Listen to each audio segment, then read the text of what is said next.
Welcome back to the MoneyBeard channel. My name is Rob Anderson, founder of MoneyBeard, lifelong entrepreneur, now teaching you how to make more money and watch it grow. Today, I want to talk about how I made my first 6 figures being self-employed with something that started out as just my hobby. And to be clear, I'm not talking about making 6 figures over the course of 10 years or anything like that. I'm talking about how I made over $100,000 profit in 1 year by turning my hobby into a service business. Now, my hobby, if you don't know, is magic. And maybe you're not a magician or a performer at all. Maybe you're a photographer. Maybe you're a plumber. And that's good news, actually, because performing magic is way more of a niche profession in far less demand than most services you could be providing.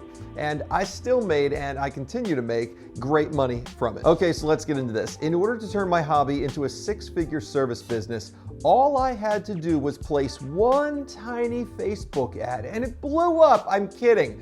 Unfortunately, that's what a lot of people want to hear, though. They want to hear that there's this quick fix to get their business to do 6 figures by the end of next month and make them a millionaire by the end of the year. And the truth is, as anyone who's actually done it will tell you, that's just not realistic. Success in business, like with most things, is built over time. It's a result of laying out a roadmap and having a plan and understanding the steps of what you're doing, why you're doing it, and following that until you become successful. And following it is the key part, not just talking about it and running your mouth about what you're going to do, but actually doing it. Like I always say, I call people who are all talk and no action professional speakers. And there's no professional speakers allowed here on this channel. We take action on the things we say we're going to do. With that, let's talk about the first thing I did on a very ground level. And I want to explain that my starting point that I'm speaking about in this video is the time period after my TV show ended on MTV. Some of you will know that I was building a career as a YouTube magician and a TV host several years ago.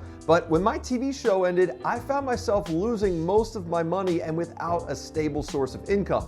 So this video here really is about starting from almost nothing and building up to a 6-figure income. And since I'm being totally candid and honest with all this information for you, go ahead and destroy that like button, subscribe so you never miss brand new content that's gonna help you make more money. Seriously, hit that subscribe button, ring the bell, do it. All right, so the first thing I did on a very ground level is to set a budget, and I stuck to it.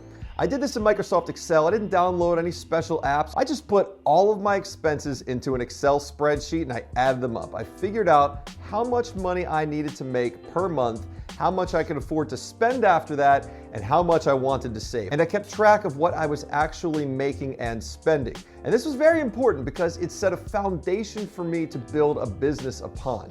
You can't build any kind of building without a stable foundation, and a solid budget is an important part of a foundation for running your business. Really, not even running your business, but just, your life in general. I feel like it's super important for everybody to be able to do this. So once I could look at how much money I needed to make and how much I could afford to spend, it helped me set income goals and helped me to make sure I wasn't going to overspend and ruin my business before it even got started. Keeping a budget actually has been something that I've done for years anyway, but it became especially important as I set out on my path of being fully self-employed. I'm going to add one thing onto this that I didn't need to do, but it might apply to you, so I suggest you just consider it, and that is to cut your expenses. Now, I like to live rather frugally, so there wasn't much to cut out of my expenses, but if you're trying to finance an expensive car payment or just live above your means in general, you're going to have less money to reinvest back into your business, which is going to slow your growth. So I definitely recommend cutting your expenses as much as possible so that you have that money to reinvest. And plus, it's just going to give you greater peace of mind not having to worry about all these extra expenses piling up on you. If you want a few tips on how to cut your expenses, I did a whole video on how the average person can be saving over $500 a month.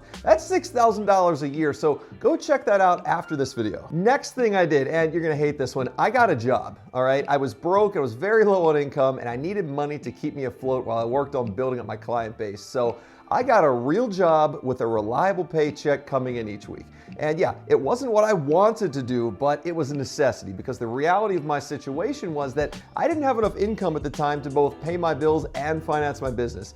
And I didn't want to get a loan, really. I'm not even sure if I could have got a loan at that point anyway. So I solved my problem of needing startup capital by getting a job. I realized I had to meet my most basic financial needs, and that was just more income, so I got a job. For some of you, this might mean taking on a second job, maybe working nights, signing up for Uber, doing some sort of side hustle from home, which I also did a video about, by the way, that you should check out. But in any case, I recognized my need for extra income, and I solved that problem. I went out, I got a job, and I worked in my business at night and on my breaks at work. Another thing I did at night and on my breaks at work was to study all of the things I didn't already know about entrepreneurship. I read books, I watched online lectures and courses on sales, marketing, business startups, investing, and finance, and I already had a pretty solid knowledge base from businesses that I had run in the past, but I knew there were things that I didn't know, and they call these the known unknowns. It's when you don't know something, but you realize you don't know it, like you know, that's why they call it's a self-explanatory, the known unknowns. So I hunkered down and I learned all I could, maybe like you're doing right now by watching this video, about how others have become successful and the principles of building a successful small business. The next thing I did was to market my service as heavily as possible with as little cost involved for me as possible. Now, for me, this means I utilize booking sites such as Gig Salad, Gig Masters, and Thumbtack heavily. And I've gone into detail in a few videos actually about how I've booked tens of thousands of dollars in high-ticket clients on these types of sites. Those are other videos you should definitely check out after this video. But in addition to that, for my personal little marketing plan, it included cold calling, cold emailing. I was driving around town to other businesses that I thought could use my services and literally knocking on doors and shaking hands with owners just to get my foot in the door. I was donating my services to events around town where I knew my potential client base would be, with the condition that they would advertise me as an event sponsor and let me pass out my business cards. I was trying to saturate both the web-based market and my local market as heavily as I could with my presence and my services so that I could get as many people as possible into my funnel without spending almost any money in the process. And this market saturation will be really important for you to do as well. It doesn't matter what your business is. Again, let's say if you're a plumber, whatever. You want it to be so that when someone thinks of plumbing, they're thinking about your name first because you're promoting all over your social media. They know about your website. You're ranking high in search results. Eventually, when you get a little bit of money, maybe you're doing TV commercials, they know your jingle, but they're thinking about you first because of how heavily you've saturated the market in all areas with your name looking like the expert. Also very important to my success was developing a niche. I found a very small and underserved segment of the market, and I focused on it heavily. And my niche market, if you don't know, it became marriage proposal magic performances. Some of you will know about this. Technically, now I had already been in this niche prior to my TV show starting, but I was only booking maybe like one client a month, if that. But then I had a custom website built just for this service. I flooded YouTube and social media with videos of the service, and I worked on making the highest converting website that I could through improving my sales copy and just ease of booking on the site overall. I worked on my SEO, so I was ranking high in those search results. And through all of that, I was able to take this niche business from getting one client a month up to 3 to 4 clients per day sometimes. And for something as niche as a magic trick marriage proposal business for Las Vegas tourists, that's an impressive feat. The thing that's so great about finding a niche market to service is that one thing many clients are interested in is expertise. They're gonna ask, how good are you at doing the specific thing I need done? This goes for anything. You could be like a piano player. Right? If I Googled piano player in Las Vegas right now, probably a lot of stuff comes up.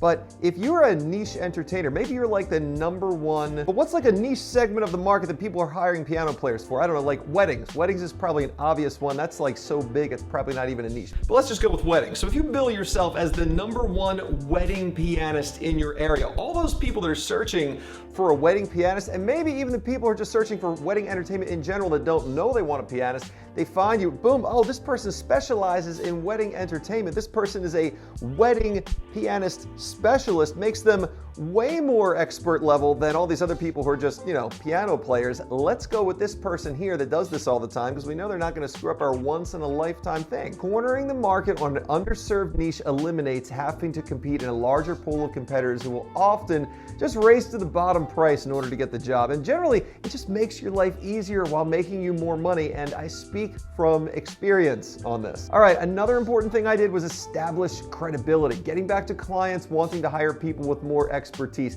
It's that social proof that you know what you're doing, that other people have tried it out before and they can trust you. That will get you more clients in the future and multiply the business you have coming in. I did this not only by flooding YouTube with my best work like I mentioned before, but I started asking every client to work to give me a 5-star review or a video review. Now I did that only after I knocked it out of the park for each client and I knew they were happy with my service. Now I've said this before, I didn't just tell them like, oh, could you give me 5 stars? No, I just let them know though, hey, if you feel that my service has earned a 5-star review, each one I've received really helps out my business. I can't tell you how many people contact me to this day and they say, I've been watching all your videos and I really want to book you if you're available, or I read through your fantastic reviews and I'm really interested in working with you. That social proof really means a lot to people, all right? Clients, especially ones who are paying higher than average prices, they're going to want to see that. Establishing my credibility through online reviews absolutely helped me not only get more clients, but also charge more money, which is actually the final thing I want to tell you about that I did. Once I realized that I was getting a lot of work at the going rate that some of my competition was charging, I started increasing my rates to be more in line with what I consider the top tier performers in my area, and even beyond that a little bit. I knew I would lose some clients who just wanted a cheap service, all right? But I wasn't interested in serving those clients who were just looking for something cheap anymore. I was going after the bigger fish and I started charging the rates that I knew I could get. I had the resume built up, I had done the work, I had the reviews and the great promo materials to support those higher rates, so I went with it and started charging more.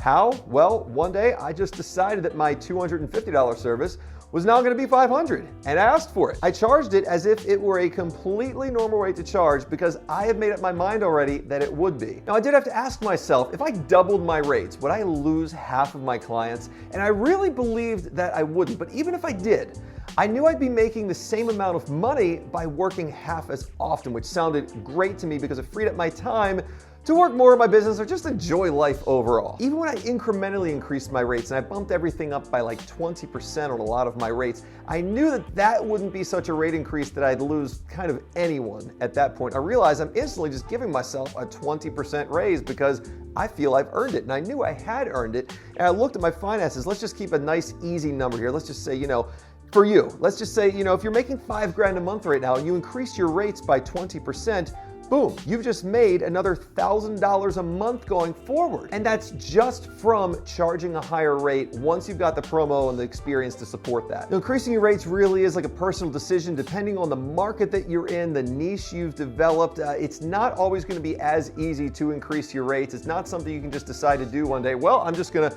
charge a $10,000 minimum for a house call on whatever service. Not everyone can do that. I mean, I don't charge a $10,000 minimum.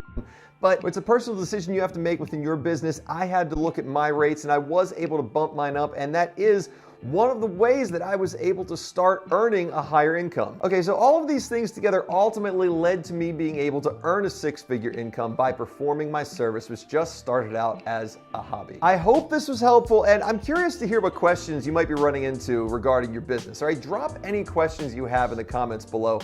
I'll reply to them unless this gets like a couple million views and I can't keep up with them, which would be awesome. Either way, thanks so much for watching. I hope this has been helpful, and I will see you in a future video.